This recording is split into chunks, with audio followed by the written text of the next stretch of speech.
be back. I know it's been a while, but trust me, it was for a very good reason. I've been traveling to bring you some amazing experiences in quite exotic places.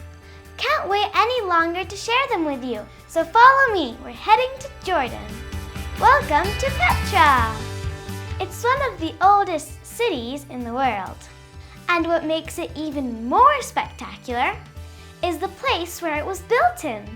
To enter Petra, you have to pass through a narrow canyon. I felt like an explorer discovering this breathtaking place for the first time. Welcome to Petra, everyone! We pretty much had the place all to ourselves. Lucky, because this place can get pretty crowded.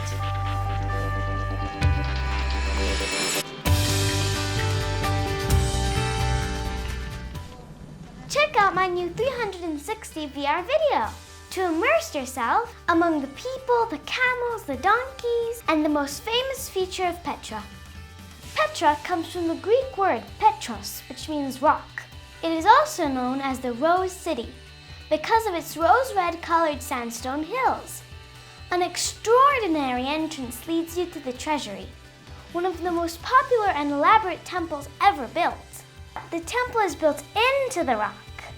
They say that they hid a pharaoh's treasure up there in the urn.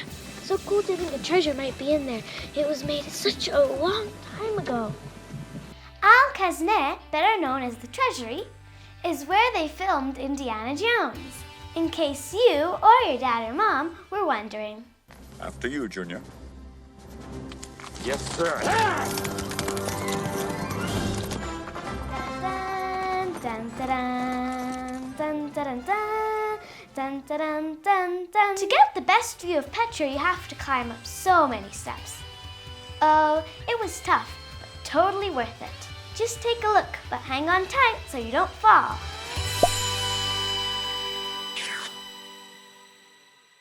Think it's over? Have some good news for you. There's more.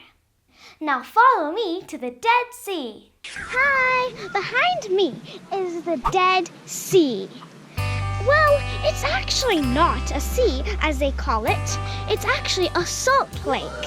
So behind me is the Dead Lake, let's say.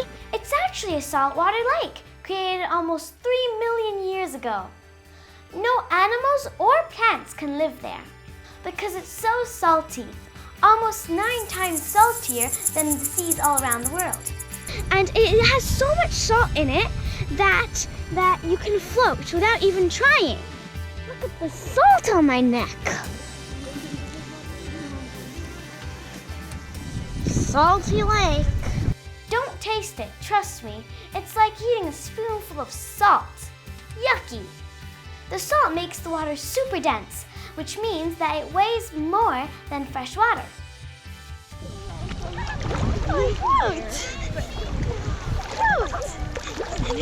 It's so cool! So you can actually float on the Dead Sea like a cork floats on water, without any effort. I actually enjoyed a good read while I was in there.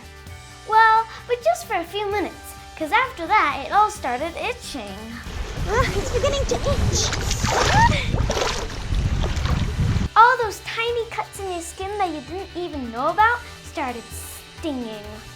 Ouch! Oh, but before you go for a swim, you have to cover yourself in mud.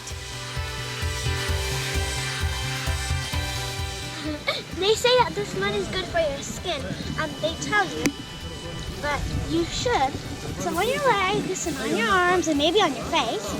And it's soothing to the skin. But it's mud, I mean, kind of crazy. At more than 400 meters below sea level, it is the lowest point on the surface of Earth. And guess what? It's getting even lower. They say it's sinking about 13 inches every year. Hope you enjoyed this adventure as much as I did. See you next week for part 2 of my trip to Jordan. You don't want to miss it. We're blasting off to Mars. What? You don't believe me? Tune in next week and see for yourself. Some travel tips for Jordan. Get the Jordan Pass before arriving. It'll save you money to get into Petra and many other sites in the country. And you can't get it once you arrived. We learned that the hard way. In Wadi Musa, where Petra is located, try to stay in a hotel near to the entrance and try to get there very early. They open at 6 o'clock in the morning and it gets very crowded. Wear very comfy shoes. You'll have to walk, walk, and walk. In summer, it gets really hot, and in winter, it gets really cold, so dress appropriately. For the Dead Sea, even though you can go as a day trip, I recommend you stay a night at a hotel. You end up spending almost the same, and will have much more time to relax and take it all in. If you have any tiny cuts, cover them with Band-Aids before you get into the water. Trust me, you'll thank me later. Tell your mom and dad not to shave the night before. And don't forget the mud bath, it's good for your skin and so much more. In the description below, I have added tips and helpful links. Bye guys, see you soon!